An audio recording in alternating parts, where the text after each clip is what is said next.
Ikaze kuri we tugenda tubana umunsi ku munsi muri byinshi bitandukanye genda nkugezaho ku biganiro bicukumbuye ku busesenguzi ku makuru na byinshi ugenda ukurikira kuri YouTube channel ya Bwiza TV n'iby'agaciro kubana nawe by'umwihariko wakoze subscribe nawe utarayikora nakubwiye nikora subscribe so tubana muri byinshi bitandukanye tugenda tugutegurira tukanya tubikugezaho muri rusange muri aka kanya ndaje ngo tuganire ku nkuru ndende by'umwihariko kwijyanye n'uburenganzira abagororwa bakwiye kuba bahabwa bujyanye no kuba bakubaka umuryango abonana n'abashakanye ni impamvu abagororwa bo mu Rwanda bakwiriye kwemererwa gusurwa n'abo bashakanye bakaba banatera akabariro mu Rwanda ntabwo byemewe ariko mu bihugu bitandukanye ku isi abagororwa bemererwa kuba basurwa muri ubu buryo bwihariye by'umwihariko bakabonana nabo bashakanye mu buryo bwemewe n'abategeko ku buryo bashobora no gukora imibonano mpuzabitsina urugero nko muri Leta Zunze Ubumwe za Amerika muri leta 50 zigize iki gihugu enye zemerera abagororwa kuba basurwa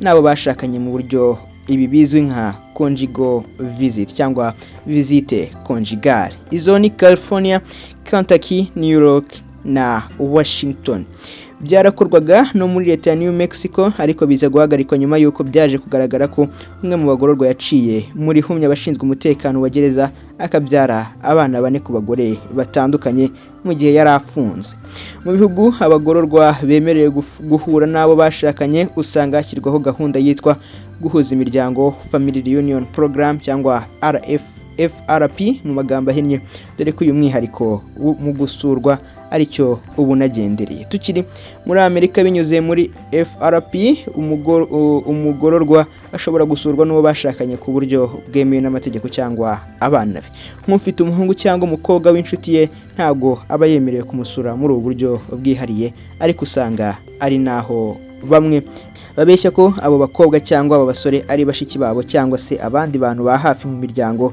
ariko iyo bitahuwe yamburwa ubwo burenganzira iyo umuntu yemereye gusurwa muri ubu buryo bwihariye abashobora gukora imibonano mpuzabitsina n'uwo bashakanye gusa henshi usanga uyu mwanya wihariye usobanurwa nk'umwanya w'umuryango aho uwasuwe aganira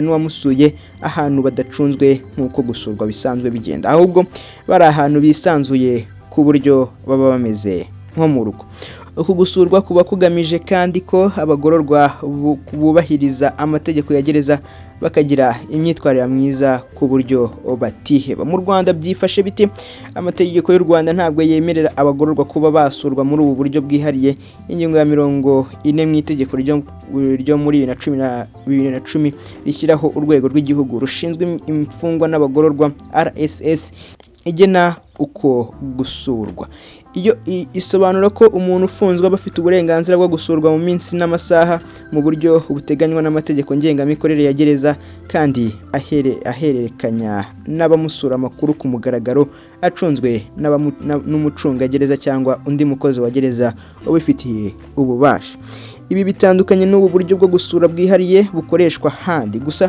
ariko nubwo bimeze bitya nk'abagororwa mpuzamahanga bafungiye mu Rwanda bo uburenganzira barahuhabwa ku buryo babonana n'abagore babo umuvugizi wa RSS Periga kwa Yuwere yabwiye inkuru ko gusurwa muri ubu buryo byemerewe gusa ku mfungwa mpuzamahanga ziri mu Rwanda nk'izo muri Sierra Leone kuko amasezerano yasinywe zijya kuhazanwa iyo ngingo yarimo ati bo birateganyijwe mu masezerano mpuzamahanga ashyiraho ko abafungiye hano niyo mpamvu bo tubemerera guhura n'abakora n'abagore babo iyo basha ariko ku banyarwanda ntabwo byashoboka kuko ntabwo biri mu mategeko yacu mu Rwanda hafungiye abanyasiyera Leone 5 abagore babo bemerewe ko basura inshuro imwe mu mwaka bakamara mu Rwanda ukwezi muri uko kwezi baba bemerewe kwirirwana n'abagabo babo kuri gereza kuko buri mugororwa afite icyumba cye ariko mu masaha y'umugoroba bagataha bakajya muri hoteli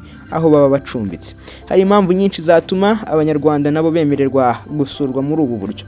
Mu gusesengura iki kibazo, Maître Bagabo Faustin, umwavoka mu rugaga rw'abavoka mu Rwanda, akaba n'umwarimu muri kaminuza y'u Rwanda uri gukora ubushakashatsi kuri iyi ngingo, agaragaza impamvu nyinshi zikwiye gushingirwaho ku buryo mu Rwanda bene ubu buryo bwakwemerwa, aho yizeye ko bwatanga umusaruro ukomeye mu kubaka imiryango.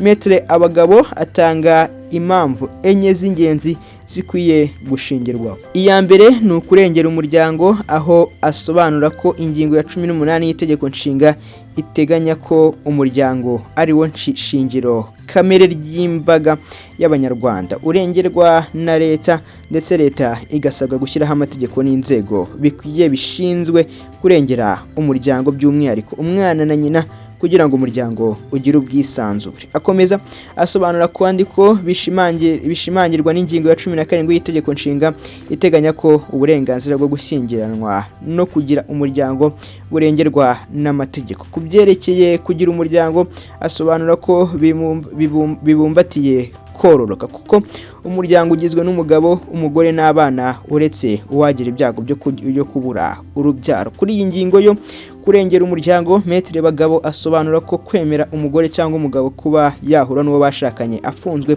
ku buryo banatera akabariro byabafasha gukomeza urukundo rwabo bakabana neza niyo baba batari kumwe, ku buryo ufunzwe afungurwa agasanga nta cyahindutse mu muryango we. Asobanura ko niba umugabo afunzwe, umugore we adashobora kumugeraho ngo bahuze urugwiro, nawe ku rundi ruhande hari ico aba yambu, ku buryo niba ari nk'abantu batari bakabonye urubyaro baba babuze amahirwe yo kororoka. Indi mpamvu ya kabiri abishingiraho ni uko umuntu amara igihe afunzwe atabonana n'uwo bashakanye, ati niko urukundo rugenda arushiramo. Ati kuba wamwemerera kuryamana n'uwo bashakanye ni kimwe mu bituma akomeza kugira umutima w'urukundo kuwo bashakanye. Impamvu ya gatatu, ahamya ko nubwo itakorewe ubushakashatsi mu bihugu byinshi, havuga ko abenshi iyo bagiye muri gereza bakamara igihe batabasha guhura n'abo bashakanye, bishora mu bikorwa byo gukora imibonano mpuzabitsina n'abo bahuje igitsina. Ngo bibaye ari ukuri koko byagira ingaruka ku muryango, kuko iyo umuntu afunguwe ajya hanze atagikeneye uwo bashakanye. Ati najya hanze igisubizo kizaba icyo gusenya umuryango. Impamvu ya kane nuko ngo iyo uburenganzira butabayeho, abenshi mu bashakanye ntibasaba gatanya, ahubwo binjira abandi bagore cyangwa bakinjirirwa n'abandi bagabo. Ufunze iyo afunguwe havuka amakimbirane, ndetse bikarangira batanye, kandi atari icyaha gikojeje isoni gitumye batandukanya, ahubwo ari uko uwasigaye hanze yananiwe kwihangana. Yakomeje agira ati icyanyuma ni uburenganzira bwo kororoka. Nk'umukobwa cyangwa umusore bakimara gushakana, umusore bagahita bamufunga, undi agasigara hanze wenda afite imyaka 30, mu myaka 15 umugore azaba acutse. Nutabemerera kubyara kandi bagikundanye, umwe agikunze undi, uzaba ubabujije kubona urubyaro, kandi kubona urubyaro ni uburenganzira ndakumirwa buteganywa n'itegeko nshinga ry'u Rwanda.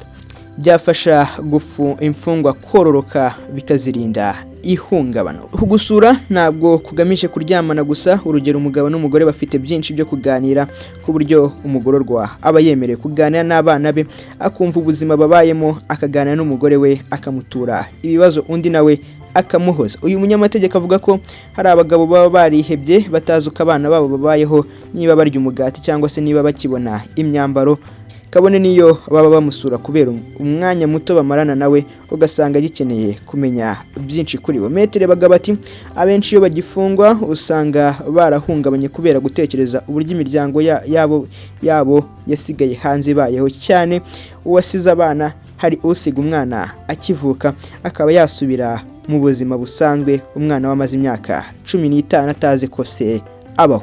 Umugabo ufunze kumwereka umwana we bakaganira nkaho bari mu rugo, ni nko kumuha amafaranga menshi. Kuba kumuha umwana we w'amezi 2 akamuterura umwanya munini, ni nko kumuha isi. Ibyo biri muri gahunda yo gusura byihariye.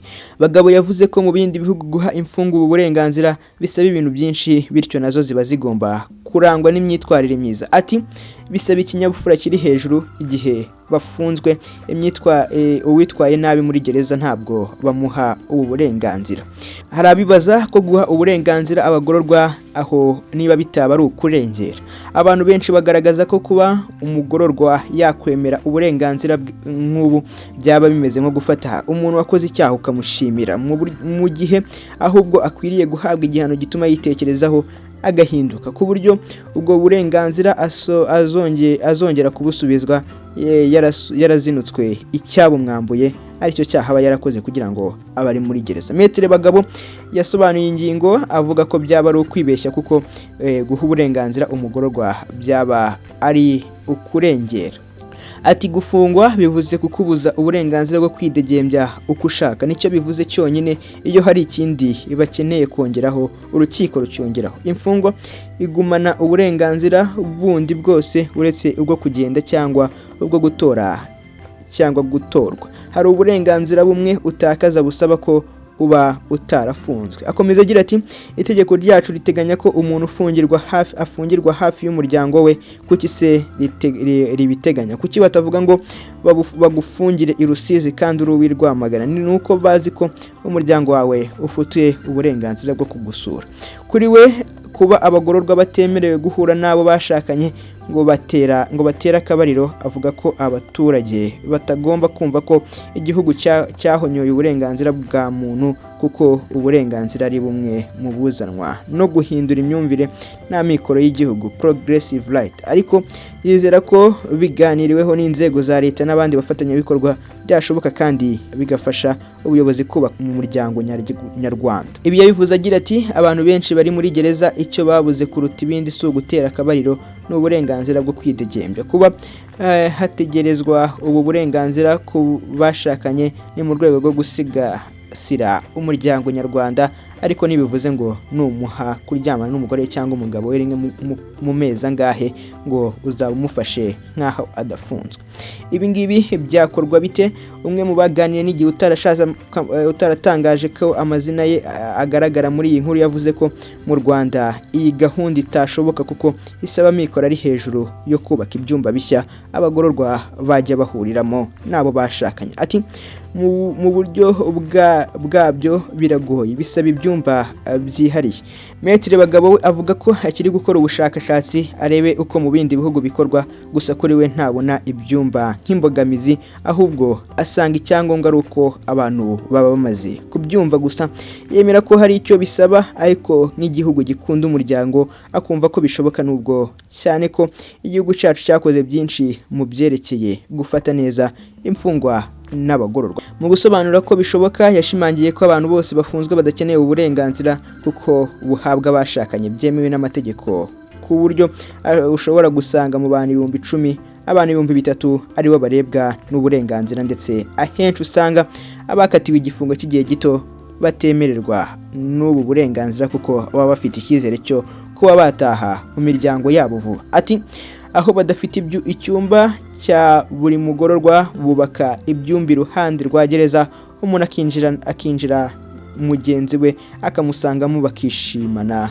niba ari abana bakabona papa cyangwa mama wabo bakazana n'ibyo kurya wenda bagasangira, ubundi amasaha yarangira bagasohoka. Nubwo igihugu kidafite ubushobozi buhagije nk'ubw'ibindi byateye imbere, ariko niba kibasha kubaka inzu zo kubamo ndetse kikabona ibiryo bitunga abarenga 10,000 muri gereza ya Nyarugenge ya Mageragere, kubaka inzu imwe nibura ifite ibyumba 50 irimo igitanda n'ubwogero no kongera abacunga gereza bashinzwe iyi serivisi, mpamya ko nabyo bishoboka. Noneho abaturage bavuye hanze ya gereza bakeneye gusura ababo bashakanye nabo bakaba bashyiraho uruhare rwabo, bagatanga nibura amafaranga make kugira ngo bakore isuku y'iyo nzu babashe kubona icyo bahembwa mu rwego rwo gushyigikira urwego rwa RSS. Kuri bagabo we ngo buri wese abashije kwishyira mu mwanya w'umuntu ufunzwe yarasize umuryango hanze yakumva uburyo ubu burenganzira bukenewe nubwo kubutanga bisaba leta imbaraga nyinshi. Mu bihugu ubu buryo bwemewe umuntu winjira muri gereza aba yabanje gusakwa ku buryo bukomeye nta n'ikintu na kimwe kitemewe yakinjizamo kuba yaba agiye guhura n'uwo bashakanye cyangwa n'abo mu muryango we muri rusange. Ni ingingo ndende Metre Bagabo asobanura avuga impamvu nyinshi zitandukanye zishobora gutuma abagororwa baba bakemererwa guhura n'abo bashakanye. Nawe wazumvishe, nawe ushobora kugira igitekerezo duha ushingiye ku bitekerezo byawe ngo muri commentaire, tugenda tubana tunahana ibitekerezo kuri byinshi babigenda bivugwa muri rusange. Kamushimire wowe twabanyaho kuva aho nahereye kugeza aho nsoreje aha, by'umwihariko wakoze subscribe ni iby'agaciro cyane. nawe utarayikora nakubwira ni kora subscribe, zajya tugenda tubana muri byinshi bitandukanye tugenda tukugezaho muri rusange. Kamushimire nsoreza aha ngaha, nkomeza kukwifuriza ibihe byiza, muhahe muronke.